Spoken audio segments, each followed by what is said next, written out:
Another thing that I don't understand is as much as I love watching Devin Booker can disappear on you.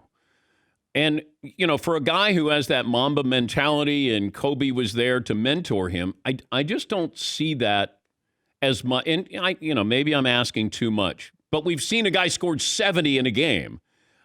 I expect him to be maybe more consistent in that just pressuring the defense there. And there are times he just sort of floats and gives you a 3 for 15 night.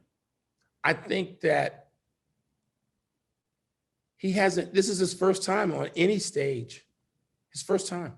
And remember, this is his first time in the playoffs. And I think he's learning still the difference between that level of pressure and becoming that consistent. He had a bad game last night. Although I think what happens is, as great as they are, the level of player above him and more experience, they have bad games too. Yeah. I'm sure LeBron has had a bad game or two in a series. I think I want Booker to have, out of a 6-game series, I want him to have 3 great games. I think he's done that. Now, last night he had a bad game. And now here's what we got to see.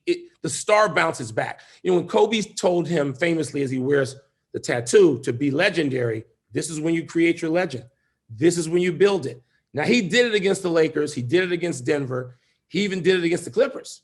Multiple games where he was great. Yeah. Now, he did it in games 1 and 2. He didn't do it in game 3, obviously. If Devin Booker's going to be that guy that you are talking about, and I believe he can be, then he needs to do that in game 4. And maybe 5 or 4 and 6. He's got to do that 2 more times to get to be the best player on the floor. Chris Paul's the most important player on the floor wearing his jersey, that jersey. But he's got to do it to get them to hoist that trophy. And then he's sort of fulfilling what Kobe thought he could be.